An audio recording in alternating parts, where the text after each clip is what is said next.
नमस्कार, म राजनीश कुशवाहा।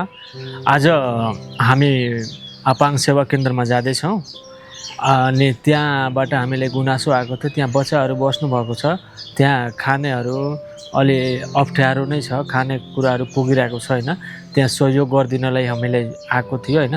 आज हामी सहयोग गर्नलाई 1 महिनाको खाना पुग्ने गरी चामलहरू तरकारीहरू लग्नेछौँ र हामीसँग बनिरहनुहोस्, हामी फुल भिडियो तपाईँले देखाउनेछौँ। धन्यवाद। अब आउनुहोस्, हामी बजारतिर लाग्यो तरकारी लिनलाई। बिहान बिहानको मौसम थियो, शीतल मौसम पनि थियो, त्यति जामहरू पनि थिएन। अब हामी तरकारी मन्डी आएँ, राम्रो फ्रेस तरकारीहरू पनि देखेँ, राम्रो थियो तरकारीहरू। अब त्यहाँ छानी हामी अब वेट गर्न लागेँ। अब वेट गर्दा गर्दै बिचमा बाँध्दै राख्दै होइन। अब अरू हामी जो पुरै टिम हाम्रो तरकारी उसमा छान्नमा लाग्यो।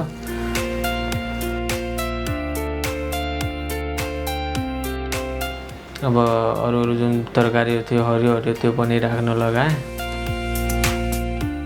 अब लास्टमा बन्दागोभी बाँच्यो, बन्दागोभी फ्रेस थियो, त्यो पनि लिम भनेको। लास्टमा यो पनि सक्यो। अब यसलाई पनि वेट गरेर बाँधेर अब हामी राखिदियो। अब उहाँको अरू केही बाँकी छैन भनेर सोध्नुभयो, छैन। अब हिसाब किताबतिर लाग्यो। अनि त्यस पछाडि उहाँले भन्नुभयो पुर्याइदिन्छु भनेर। अब गाडीसम्म उहाँले आफै पुर्याइदिनु भयो। हामी पनि लगेर गाडीमा हालेर अब हामी निस्क्यो आश्रमतिर। त्यहाँ बढी जाम पनि थिएन। बिहान अलि सफा पनि, पानीको मौसम भएर सफा पनि देखिरहेको थियो चारैतिर हाम्रो काठमाडौँ। अब हामी पुग्यो आश्रममा जाने बित्तिकै त्यहाँको त्यो जति भाइहरू थियो त्यहाँ बाहिर आएर पुरै खुसी भएर हेर्दै हुनुहुन्थ्यो। हेर्नु यो भाइहरूलाई गेटमै आइसक्नु भयो, त्यहाँ राख्नु भन्दै हुनुहुन्थ्यो होइन। अब त्यहाँ हामी भित्र यहाँको सबै सामान भित्र लग्ने सुरु गरेँ। चामलको बोराहरू, तरकारीहरू अनि सबै अब हरियो तरकारी थियो, सबै भित्र लगे। ट्याक्सी दाइले पनि चामल उतार्न सहयोग गर्नुभयो। त्यहाँको बस्ने दिदीहरू पनि हुनुहुन्थ्यो, दिदीहरूले तरकारी माथि राख्न पनि उहाँले नै सहयोग गर्नुभयो।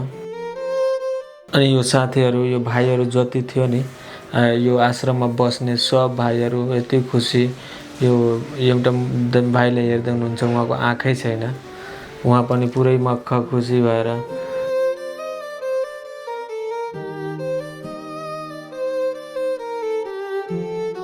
अनि हामी पनि धेरै खुसी लाग्यो हामीलाई। नमस्कार। यहाँ आज हामी अपाङ अशोक सेवा केन्द्रमा आएको छौँ। हामीले उहाँहरूले चन्दा उठाइरहेको बेलामा हामीले थाहा पाएँ यस्तो छ, यहाँ आवश्यक छ भनेर हामीले थाहा पाएर अब हामीले हुने जति चामलहरू, सब्जीहरू हामी ल्याइदिएका छौँ। अब उहाँहरूले हेर्दाखेरि अब सबै पाङ हुनुहुन्छ, कोही राम्ररी नबोल्न सक्ने, कसैको मानसिक सन्तुलन राम्रो छैन। अब उहाँहरूले हामीले सहयोग गरिदिनु भएको छ। तपाईँहरू पनि अब कतैबाट हेर्दै हुनुहुन्छ भने उहाँहरूले सकभर सहयोग गर्नु, जति हुन्छ तपाईँहरूले जति सक्नुहुन्छ तपाईँहरूले सहयोग गर्नुहोस्। उहाँहरूलाई यतिजनालाई राखेर एउटा पुण्यको काम गर्दै हुनुहुन्छ। उहाँहरूलाई सहयोग गर्यो भने उहाँहरूले एउटा राख्ने एउटा वातावरण राम्रो बनाइदिने सक्नुहुन्छ। तपाईँको नाम चाहिँ सर? मेरो मेघबहादुर विक। हजुर। पोखरा महानगरपालिका 31, मेरो घर बेगनास। म नि 52 सालदेखि यो खुट्टाको पीडित छु। म आफै पनि 8 वर्ष यो व्हिलचेयरमा बैशाखेमा हिँडेको मान्छे। र अघि मैले भनिहालेँ, मेरो नाम मेघबहादुर विश्वकर्मा भनेपछि विक। अब हिजो केही साल पहिला छुवाछुत पनि थियो नि त। त्यस्तो अवस्थामा मलाई सबैको माया होइन, माया प्रेम पाइयो। म आफू 8 वर्ष व्हिलचेयरमा हिँड्दाखेरि अपाङ्गको अनुभव मलाई थाहा भयो। र त्यही भएर यो चाहिँ 2079मा भर्खर हालै 3 वर्ष भयो यो मैले काम, मतलब चाहिँ मन त थियो पहिलादेखि। अब सबै जुटाउनु पऱ्यो। केही दिन म चाहिँ अपाङ्गहरूको लागि गाउँ अनुगम टोलमा पनि म हिँडेँ, बुझेँ कहाँनिर कस्तो मान्छे छ भनेर। र यो 2079मा यो संस्था मैले दर्ता गरेर र यो भाइ बहिनीहरूलाई स्थापना गरेर म आफू पनि कमजोरी भएको नाताले यस्तो भाइ बहिनीहरूको एक साथीको रूपमा आफू पनि बस्ने, आफूले बाँच्न सक्ने आधार र यिनलाई पनि बचाउन सक्ने आधार मेरो काम यो हो। र हाम्रो यो चाहिँ पूर्वतिर सोलुखुम्बु सङ्खुवा सभा तपाईँको चाहिँ धादिङ र डोल्पा पश्चिम डोल्पाका अनि गण्डकी प्रदेशका चाहिँ बागलुङ जिल्लाका र तपाईँको गण्डकी प्रदेशकै गोर्खा जिल्लाका लमजुङ जिल्लाका सबै जिल्लाका भाइ बहिनीहरू समटिएर हामी एक आपसमा हजुरहरूले यत्रो सहयोग गरिदिनु भयो। हामी एउटै ताउलामा पकाएर एउटै परिवार जस्तो भएर होइन यसरी खाने र बच्ने र बचाउने उद्देश्य हो। र हजुरहरूले करिब 1 महिनाको खाद्यान्न ल्याइदिनु भयो, हजुरहरूलाई धेरै धेरै धन्यवाद छ।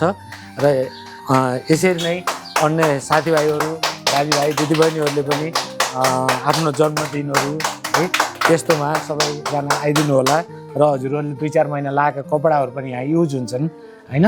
अब यी भाइ बहिनीहरू सबै आफ्नो शरीर त सम्हाल्न सक्दैनन्, अब यिनीहरूलाई चाहिँ कपडा त्यसै सम्हाल्न सक्दैनन् र ठुलोसँग मतलब भएन, सफा हुनु पर्यो। हजुरहरूले 2-4 महिना लगाएका कपडाहरू पनि हाम्रो संस्थामा युज हुन्छ र सबैले माया गरिदिनु होला यो हाम्रो अपाङ्ग अशक्त सेवा केन्द्रको भाइ बहिनीहरूलाई। र यो बालक वृद्ध हुन्छ, एउटा कुरा थपेँ मैले, बालक वृद्ध हुन्छ, वृद्ध अवस्था नपुग्दै केही व्यक्ति असहाय अपाङ्ग हुन्छ भन्ने सबैलाई थाहा छ है। हामी अन्तिम अवस्थासम्म के हुन्छ कसलाई भन्ने थाहा हुँदो रहेछ। म नि हिजो राम्रो मान्छे हो, 52 साल म यो मेरो दुर्घटनाबाट म चाहिँ मेरो खुट्टा फ्र्याक्चर भयो है र त्यस कारणले म 8 वर्ष व्हिलचेयरमा हिँड्नुपर्ने बाध्यता भयो र मलाई यो अनुभव भयो अपाङ्गको विषयमा कस्तो हुँदो रहेछ भन्ने कुरा। र सबैजनाले काम गरेर खान नसक्ने मान्छेलाई सबैजनाले चाहिँ माया गरिदिनु होला। अब कतिपय सौदा लाउँछन् ठुल्ठुला मान्छेहरूले होइन, करोडौँ सहयोग गर्छन्, मन्दिर स्थापना गर्छन्, के गर्छन्। अब यी भनेको भुइँ मान्छे हुन्, यिनीहरूले चाहिँ भुइँबाट हामीलाई यसरी माथि हेर्छन् र यिनीहरूले के दिन्छ, हामीले जेबबाट चाहिँ एउटा रुमाल झिक्यो भने मलाई त केही दिन लाग्यो कि जस्तो उनीहरूको मनमा फिल हुन्छ। यस्तो भाइ बहिनीहरूलाई खाद्यान्न सहयोग गरिदिनु भयो, मायाले आइदिनु भयो, यसमा चाहिँ एकदमै धन्यवाद छ हजुरहरूलाई, धन्यवाद।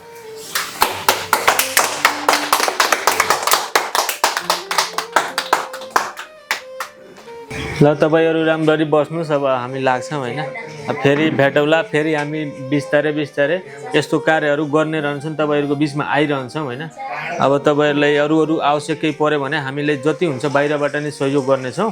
तपाईँहरू अब मजाले राम्ररी रमाइलो गरेर बस्नुहोस्, हामी फेरि बिचबिचमा आउने गर्छौँ।